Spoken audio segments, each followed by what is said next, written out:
Assalamualaikum warahmatullahi wabarakatuh. Ahmaduka Rabbi kama 'allamtana an nahmad wa usalli wa usallimu ala khairi khalqika Muhammadin sallallahu alaihi wasallam. Asyhadu an la ilaha illallah wahdahu la syarika lah wa asyhadu anna sayyidana Muhammadan abduhu wa rasuluh. Allahumma salli wa sallim ala sayyidina Muhammad wa ala alihi wa ashabihi wa atba'ihi wa istanna bisunnatihi wa ihtada bihadihi ila yaumiddin, amma ba'd. Sahibul fadilah, Tua Imam yang berusaha, pengurusi surau barisan jawatan kuasanya, datuk-datuk, datin-datin, muslimin muslimat, hadirin hadirat yang dirahmati Allah sekalian. Alhamdulillah, pada malam ni kita dapat berhimpun sekali lagi untuk kita sama-sama mentelaah sebahagian daripada ilmu agar kita diberi kefahaman yang lebih, insya-Allah. Tuan-tuan dan puan-puan yang dirahmati Allah, sebenarnya hadir ke masjid, ke surau ni merupakan nikmat Allah kurniakan kepada kita. Betapa ramai orang sihat, gagah, tak ada gauk, tapi tak dapat ke masjid, ke surau. Betapa ramai orang lebih senang, selesa daripada kita, tapi berat hati nak ke surau. Betapa ramai orang yang Allah jadikan suraunya dekat, tetapi shopping komplek tu jauh. Dia boleh tawaf shopping komplek tu setiap minggu 2-3 kali, surau sekali pun payah. Ini semua tak lain tak bukan kerana kadang-kadang kita tidak mengagendakan dalam hidup kita untuk ke masjid, ke surau. Kita kadang-kadang terlepas pandang.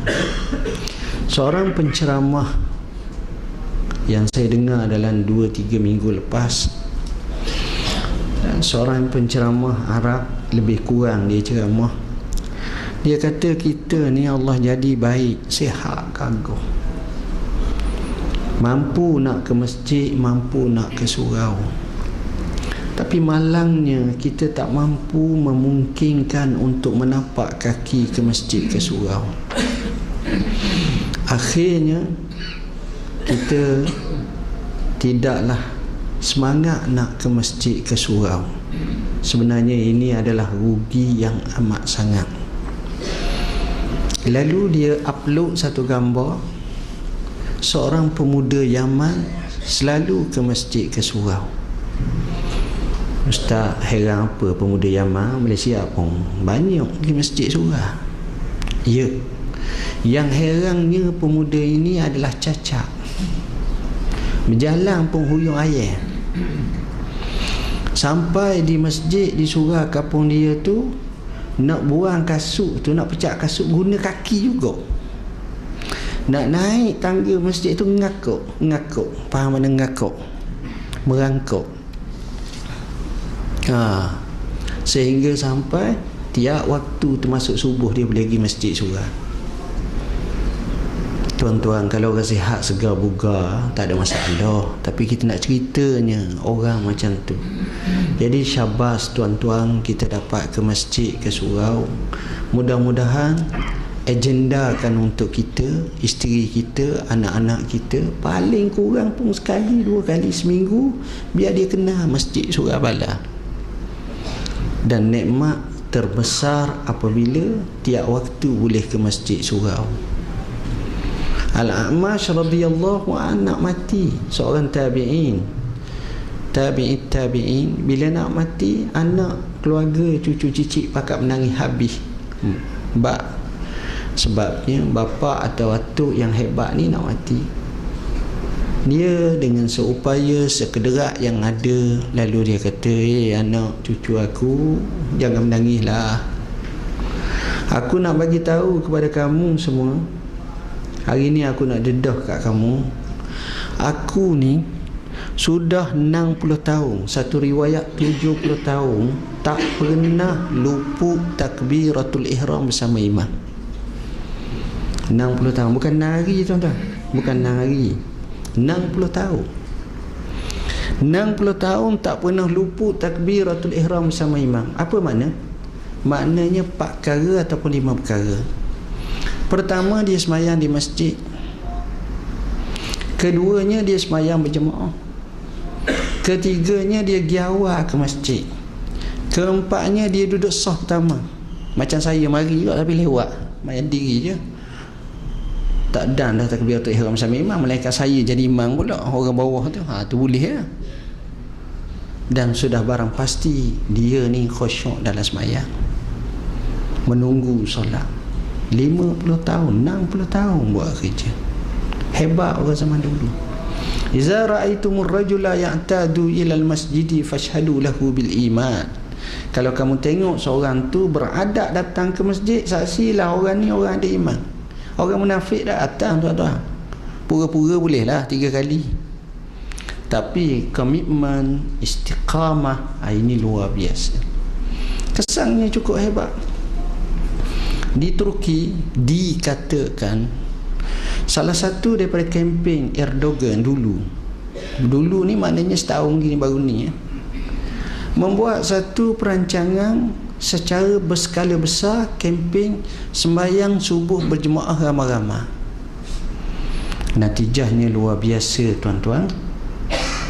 Natijahnya adalah sembahyang subuh macam sembahyang Jumaat di setengah-setengah tempat.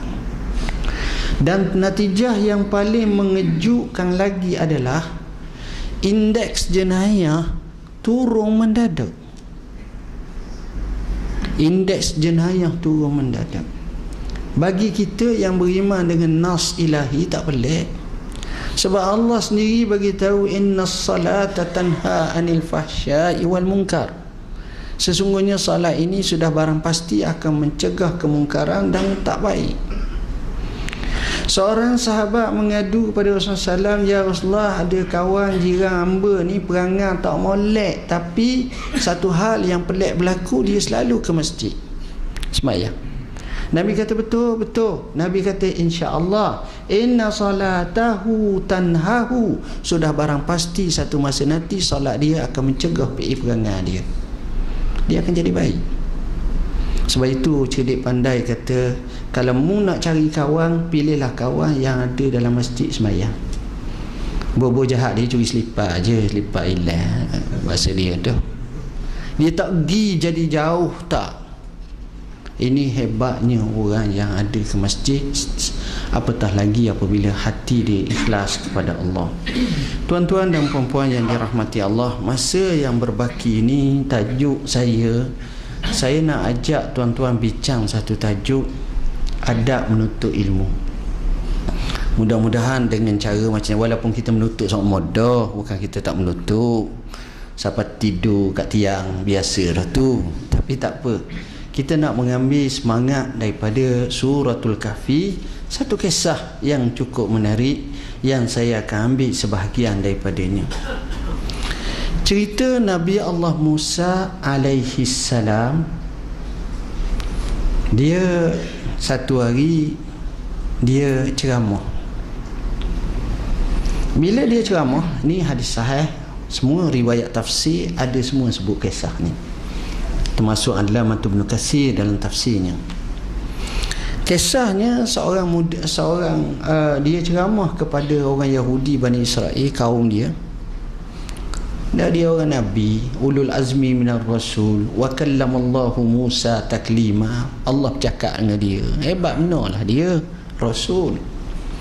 Ada satu soalan tanya kat dia, ya Nabi Allah, dalam mata muka bumi sekarang ni, siapa yang paling alim sekali? Nabi Musa jawab jujur, aku lah. Ada orang lain dah. Aku Mega aku boleh bercakap dengan Tuhan. Jawapan tu Allah kata tak boleh. Allah ajar Nabi Musa, "Hei Musa, aku nak rayak kamu, mu kena pergi belajar. Kerana aku alim sangat, mu kena belajar." Jawapan tu susah tuan-tuan. Tengok manusia paling lebih kali atas muka bumi, tok wali mana selepas Nabi Muhammad? Syekh mana, wali mana, tarikat mana hak paling lebih kali? Setakat yang kami imani ahli sunnah wal jamaah, manusia yang paling lebih kali atas muka bumi selepas Rasulullah SAW iaitu Abu Bakar As-Siddiq, berdasarkan beberapa nas. Abu Bakar bila lantik jadi khalifah, dilantik, apa kata dia? "Ayyuhan nas, inni qad wullitu alaikum walastu bi khairikum." Hai manusia, aku ni telah dilantik menjadi khalifah atas kamu. Aku nak rayak kamu, aku bukan orang terbaik di kalangan kamu. Sedangkan dalam riwayat Abdullah bin Umar kata depan Nabi, "Afdalu hazihil ummah ba'da nabiyha Abu Bakar." Seafdal umat ini selepas nabinya itu Abu Bakar. Dan Nabi ikrar, Nabi tak kata bukan. Tak, maknanya iyalah tu. Jadi tuan-tuan, tiba-tiba Abu Bakar kata, "Aku ni bukanlah orang terbaik di kalangan kamu." Kan pelik, kontra kan apa? Patutnya memang patut dah aku dilantik. Betul akulah. Tak. Bila jawab macam itu, kata mufakir Islami terkemuka Allamah Syekh Muhammad Al-Ghazali, dia ada maksud yang mendalam. Pertama, itulah sifat tawaduk orang yang alim, orang yang kenal Tuhan sebenar. Kedua, nak patah sayap kepada orang lain supaya orang lain tidak akan bergaduh, tidak akan berebut, mendakwi begitu. Sebagai contohlah, seorang alim besar mari kat kita ceramah. Dia raya hamba ni taklah pandai sangat. Hak berasa pandai pun jadi lemah semangat lalu dah. Dah kalau tara dia pandai sangat pun mengaku hamba ni taklah pandai sangat. Kita pun lain macam ni. Nas ingat, dalil ingat, tak apa pandai sangat. Hamba ni hak pandai sangat, tak apa ingat pula. Jadi kita pun Allah, dah kalau Syekh dah kata kita berat benar hamba. Itu bahasa yang orang panggil cukup hebat. Baik, bila mana macam itu, pertama sekali Allah arah Nabi Musa belayar. Belayar ni menuntut ilmu. Bila menuntut ni, dia tak boleh duduk atas kursi, atas sofa saja duduk. Ni haram, ni halal. Tak boleh gitu. Dia kena mencari, dia kena menuntut. Sebab itu tokoh ulama dia salah satunya, seperti kata para ulama, dia kena ada gurbah. Apa makna gurbah? Kena ada keterasingan bila nak menuntut ilmu. Kena musafir jauh tuan-tuan, nak cari secangkir ilmu. Ini yang berlaku. Jadi itu yang pertama. Yang kedua, dia suruh pergi. Kerana barakah jalan menuntut ilmu ni, berkatnya besar tuan-tuan. Orang menuntut ilmu. Akhirnya Nabi Musa terpaksa pergi menuntut ilmu. Maka Allah menyatakan dalam surah Kahfi, "Wa iz qala Musa li fatahu la abrahu hatta ablugha majma'al bahraini aw amdiya hukuba." Maka Musa berkata kepada orang kanannya, khadamnya. Khadamnya ini kata ulama namanya Yusha ibn Nun. Ada kata anak saudara dia, ada kata keturunan Nabi Allah Yusuf, macam-macam kil kata-kata. Tapi orang yang saleh, yang mana menjadi pembantu setia kepada Nabi Allah Musa. Dia kata kita ni tak akan berhenti berjalan sehingga sampai pertembungan antara dua laut. Ataupun kalau perlu berjalan bertahun-tahun, itu berjalan. Maksud pertembungan dua laut ini, satu pandangan menyatakan di Maghribi, namanya Tonjah. Satu pendapat menyatakan di Afrika. Satu pendapat menyatakan satu kawasan pertembungan antara Laut Persi dengan Laut Rom. Tak apalah, tapi nas sebut macam tu. Sebab Quran ni bila dia datang, walaupun membincangkan sejarah, dia bukan buku sejarah. Yang pentingnya apa iktibar daripada sejarah itu. Nama perahu tak penting. Berapa bila dia lahir, mak dan apa dia nama, bapak dia nama apa, keturunan apa tak. Yang pentingnya jangan ada dalam kehidupan kita perangai kefiraunan. Jadi hatta nama dia dalam kitab tafsir ada kata nama Ashub, ada nama Khalid, ada nama Al-Wali, ada nama macam-macam, ada kata Ramses kedua. Tu tak penting. Sebab Quran ni bukan kitab sejarah, tapi nak ambil iktibar, nak capture daripada sejarahan itu apa patut kita jangan buat. Hak baik ikut, hak jahat jangan ikut. Tu je. Jadi begitu juga kalau tempat-tempat ni bila khilaf ni, jangan kita jadi kepala berat benar dah. Dah. Itu tanda hebatnya Quran. Falamma balagha majma'a bainihima nasiyahu tahuma fattakhaza sabilahu fil bahri saraba. Akhirnya kedua-dua berjalan ni, dia sapa dah tempat tu. Bila sapa, mereka ni lupa entah macam mana. Dia bawa bekal ikan. Ada kata ikan panggai, ikan masuk dah gini-gini. Tiba-tiba ikan tu jatuh dalam laut. Lepas tu boleh berjalan, boleh berenang, hilang. Kan pelik. Masuk dah, mana boleh. Jadi, iyalah Tuhan nak tunjuk apa yang pelik berlaku. Jadi akhirnya mereka pun berjalan siapa ni.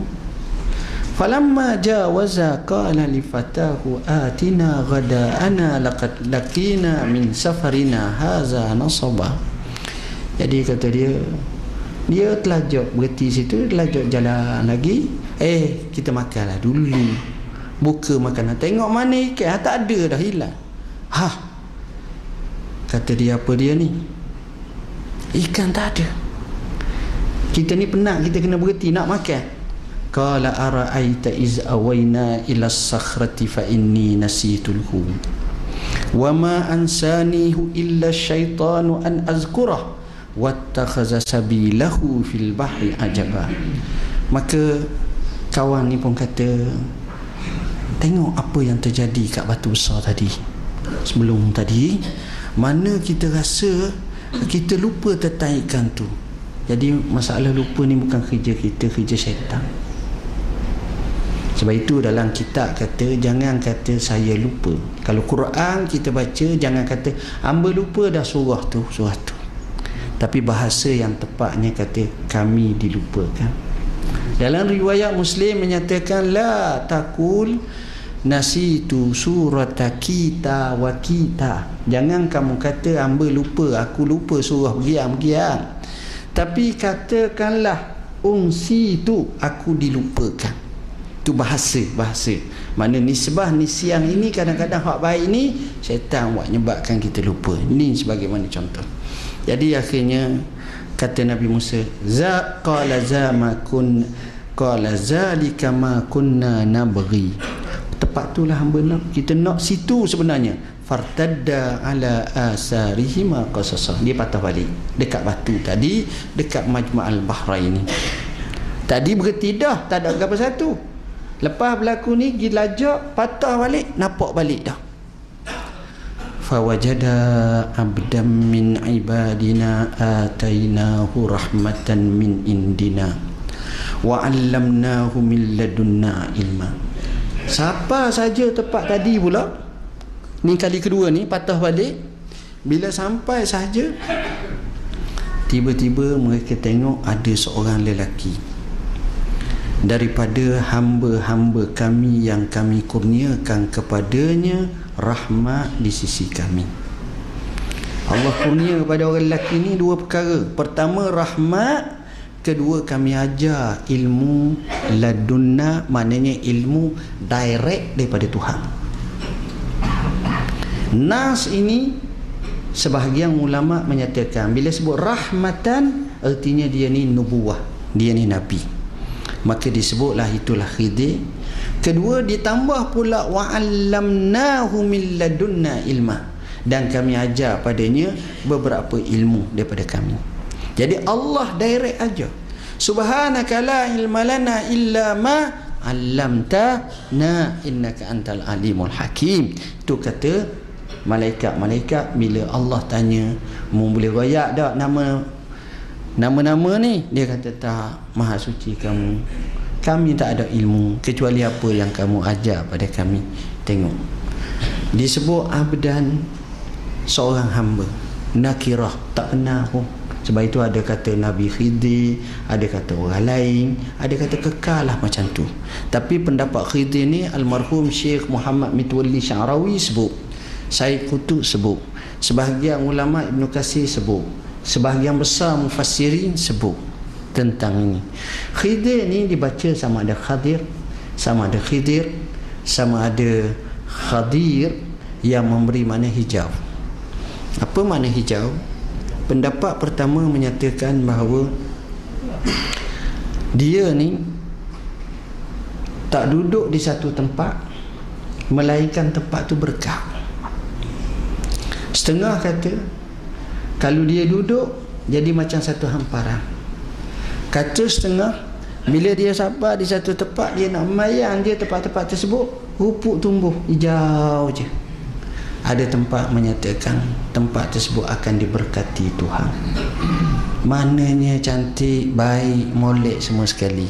Itulah sifat orang-orang baik. Orang baik ni tuan-tuan, dia berkat ni tuan-tuan, dia ada 4 jenis, 3-4 jenis. Pertama, berkat pada rezeki. Rezeki kita dapat berkat rezeki. Sebab itu pagi-pagi bila kita mayang subuh, doa kita, wabarik li fima atai. Ya Allah, berkatlah bagiku rezeki yang kamu kurniakan. Jadi benda tu minta berkat. Berkat pertama, berkat rezeki. Berkat kedua namanya berkat masa. Orang tu umur pendek ke apa ke, tapi berkat masa. Kita kata berkat hidup, ya, masa-masa dia tu. Sebab itu Nabi dikatakan banyak berdoa menyebut, Allahumma barik li ummati fi bukuriha. Ya Allah, berkatlah bagi umatku pada waktu pagi. Selesai pagi tu berkat masa pagi, berkat. Ketiga, berkat juga iaitu individu itu. Individu berkat. Macam kita beri salam, Assalamualaikum warahmatullahi wabarakatuh atas orang tu. Mu kita doa berkat, kamu sendiri tu berkat, orang tu berkat. Dan keempat, berkat juga ummah keseluruhannya. Syarat nak dapat berkat mudah je tuan-tuan. 2 perkara. Adanya 2 perkara, berkatlah orang tu, berkatlah negeri tu, berkatlah tempat tu, berkatlah kampung tu, berkatlah kawasan tu. 2 perkara ni, pertama beriman, kedua bertakwa. Iman kita faham, takwa ni kata Sayyidina Ali 4 perkara. Pertama, sifat takut ke Allah, al-khawfu minal jalil. Kedua, beramal dengan Quran, wal amalu bit tanzil. Ketiga, redha walaupun sedikit, wal ridha bil qalil. Yang keempat, sedia untuk hari mati, wal istidadu li yaumir rahim. Itu makna takwa. Hasilnya Allah sebut dalam Quran, walau anna ahlal qura amanu wattaqau. Apa balasannya? La fatahna alaihim barakatin minas sama'i wal ard. Kalaulah kumpulan sejumlah penduduk negeri, negara, kampung, daerah, kawasan itu mereka beriman dan bertakwa, nescaya natijah daripada iman dan takwa ni, kami buka pada mereka berkat-berkat. Apa makna berkat-berkat? Plural, jamak. Dia tak kata satu berkat, dia tak kata barakatan, tapi dia kata barakatin, berkat-berkat, banyak keberkatan. Tak cukup bila banyak ni, tepat tu tak muat. Sama ada daripada langit keluar, jatuh, daripada bumi keluar. Puas hatilah berkat macam tu. Ini berkat Tuhan bagi. Jadi itulah kisah berkenaan dengan Allah bagi kepada Nabi Allah Khidir alaihissalam. Dia Nabi ke tidak? Ada dua pandangan. Pertama kata Nabi, kedua kata tak Nabi.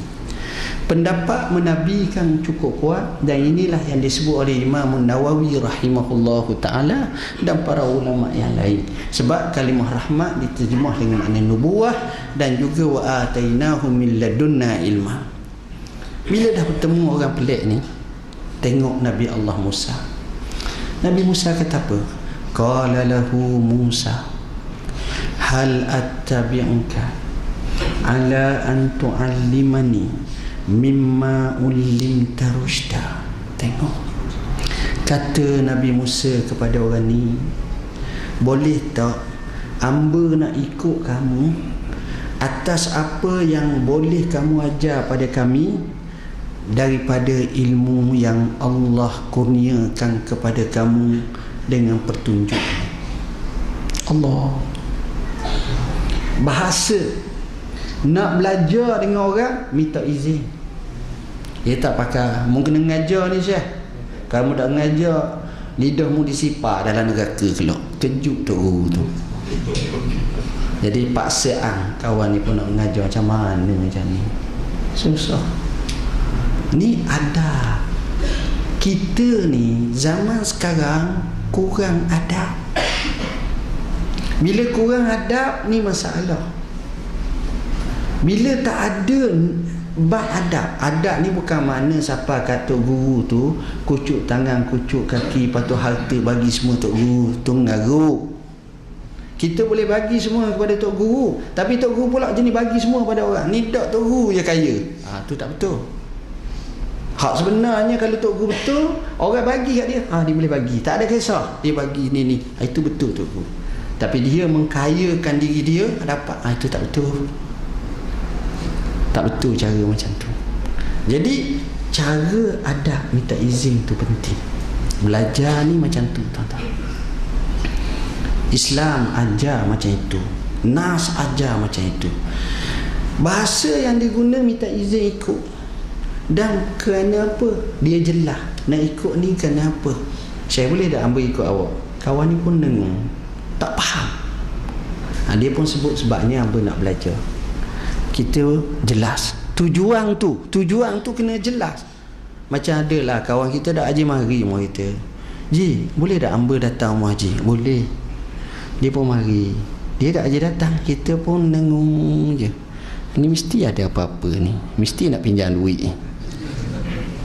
Jadi pas sudah mari ni kenapa? Terpaksa kena tanya. Tapi kalau orang ni mari awal lah kita, Ji, hamba mari ni kerana Allah nak raya, saya cinta ke awak, saya sayang ke awak. Sebab Nabi kata rajulani tahabba fillah sekadatu. Jelas lah, lega. Bimbang kau takut nak pinjam 5,000. Kita kata. Tapi hak ni jelas. Dia pun beri jelas. Tujuan hamba datang ni nak belajar. Tu je. Tak ada kerana lain. Dan cara dia sebut itu apa yang Allah ajar. Supaya gambaran tu kami nak ambil daripada Tuhan. Bukan daripada tok guru tu, tapi melalui tok guru tu. Tu bahasa baik. Supaya tok guru ni taklah besar sayap dia, memang aku ahli sungguh Syekh, mu wajib belajar dengan aku lah.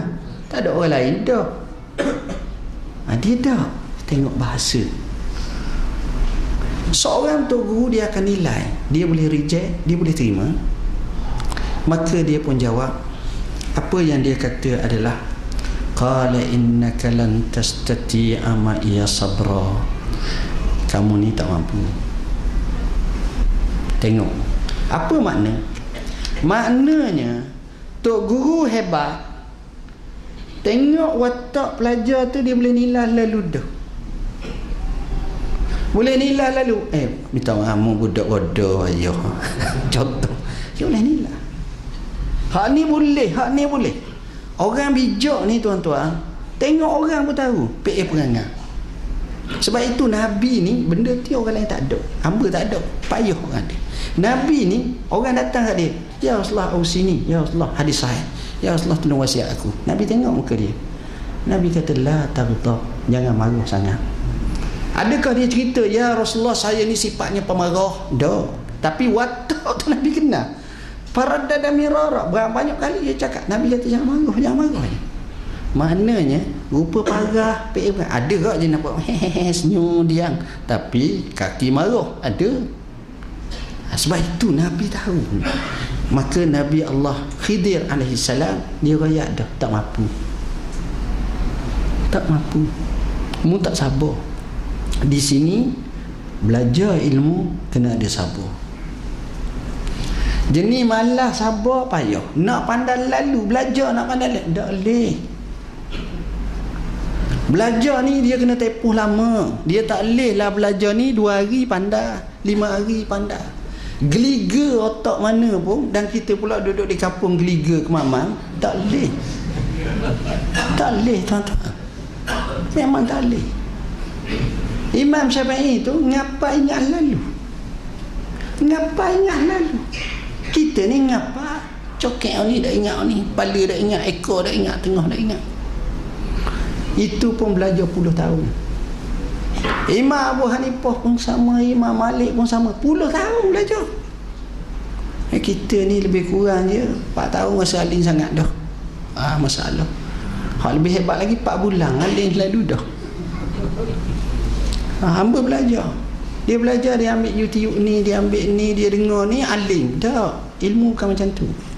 Kata Imam Malik rahimahullahu ta'ala, laisal ilmu bikasratir riwayah, innamal ilmu huwa khasyatullah. Ilmu ni bukan banyak riwayat, tapi ilmu ni membuat orang tu rasa takut ke Allah. Tu baru ilmu. Hebat ilmu tuan-tuan. Jadi ilmu macam inilah yang kadang-kadang kita terlepas pandang dalam hidup. Baik. Nombor 1 nak dapat ilmu ni kena sabar. Tuan-tuan tahu apa makna sabar? Sabar ni sabar Ustaz. Apa benda cakap? Jadi nak marah tak sabar. Cakap bak sabar, tanya sabar jadi tak sabar. Sabar ni asal sabar ni bahasa Arab daripada sepohon kayu. Pohon kayu ni jenisnya pahit amat sangat.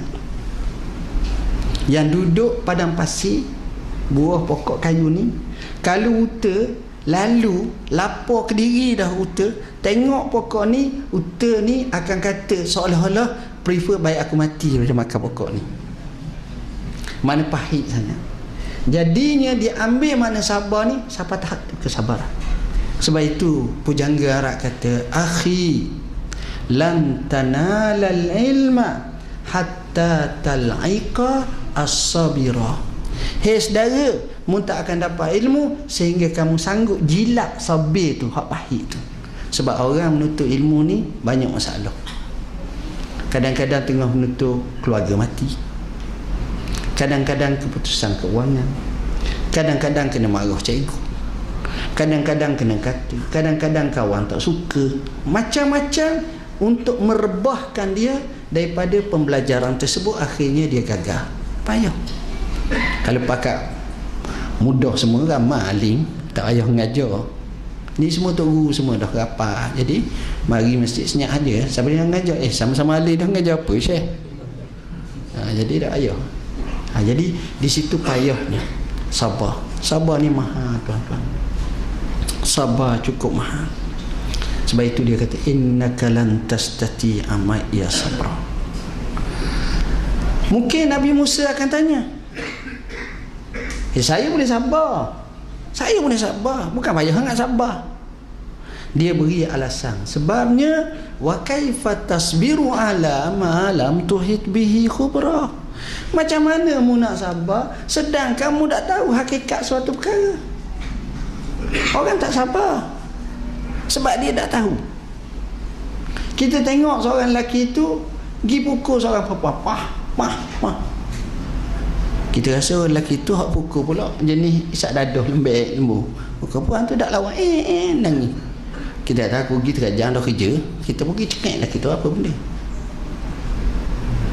Tiba-tiba produksi kata, "Kak, ni berlakon lah Syekh." Tak, kita tak tahu kan, aku minta maaf, aku tak tahu. Aku bubuh lah dulu. Siapa kawan tu bekak pula mukanya. Kita tak tahu kita. Sebenarnya memang dia diprogramkan mesti kena buat macam tu. Contohnya lah, hamba tak pandai kau main filem-filem ni, tapi nak cerita sebab kita tak tahu apa belakang. Bila kita tak tahu ni susah. Jadi ya Nabi Allah Musa, mu tak tahu. Bila mu tak tahu, mu akan bakang aku, mu tak sabar. Tengok awal-awal lagi. Memang belajar pun tak tahu. Cuma ginilah dalam sekarang ni kata ulama, kalau kita tengok tok guru kita buat pelik, kita kena jadi macam Nabi Musa, lawan. Bulan puasa dia tak makan, dia makan tengah hari. Marah dia cakap, mana ni makan? Oh, saya gastrik tahap 18. Tak apa lah. Saya memang manis kurang-kurang kita tahu. Jangan buat tok guru tak puasa tak apa tau. Tak boleh, kena tahu. Ada tok guru tu serban sabako, jubah labuh, tidak mayang. Setakat kita tok guru paling besar kali atas muka bumi ni namanya Muhammad bin Abdullah Rasulullah SAW. Tapi Rasulullah mayang pas nak mati mayang. Jadi hamba tak tahulah takut tok guru ni besar lagi. Tapi hak yang Nabi sendiri semayang sampai mati pun semayang. Akhir dia semayang. Tiba-tiba kita tak main. Tak boleh gitu. Yang tu tak betul. Jadi tengok, Nabi Musa beri ikrar, qala satajiduni insyaallahu sabira wala a'si laka amra. Kata Nabi Musa, kau akan dapati aku insya-Allah orang sabar. Aku tak patah kata Nabi Musa. Itulah kisah Nabi Musa. Nabi Musa kata aku tak patah. Tapi dia patah lepas tu. Lepas tu dia patah. Cuma dia kata dia tak nak patah. Jadi bila dah beri sanggup, maka Khidir beri syarat. Qala fa in taba'tani fala tas'alni an syai'in hatta uhdisa laka minhu zikra. Boleh kalau mu nak ikut hamba syarat pertama jangan tanya. Jangan tanya. Sebab itu tok guru besar tuan-tuan, kalau dia ngajar, dia tak suka anak murid dia tanya. Sebab hilang fokus. Tuan tak faham, tapi beginilah kisah. Saya cerita macam saya belajar dulu. Ada tok guru alim besar. Alim sungguh. Orang tanya jawab. Dia buka kitab yang nak mengajar. Ni tanya, patut ni tanya. Tak, 2 baris pun tak baca. Jadi akhirnya dia buat satu pandangan. Dia kata pendapat, masa aku mengajar jangan tanya. Lepas pada tu nak tanya-tanya. Kalau tu tak sudah semua, masuklah. Memang tak cukup silibus mukarrar. Orang tak pakai tanya. Jadi itu atas guru. Ada guru dia tak suka orang tanya. Boleh. Masa tengah ngajar tak. Jadi dia tanya. Saya ni tuan-tuan memang nak ngajar panjang. Tapi kebetulannya panjang sangat ni. Jadi saya tak habis jugalah. Saya ingat saya nak berhenti setakat ni dulu. Kebetulan ada orang kahwin malam ni. Suruh 7.45 tapi tak teramak nak batal sini.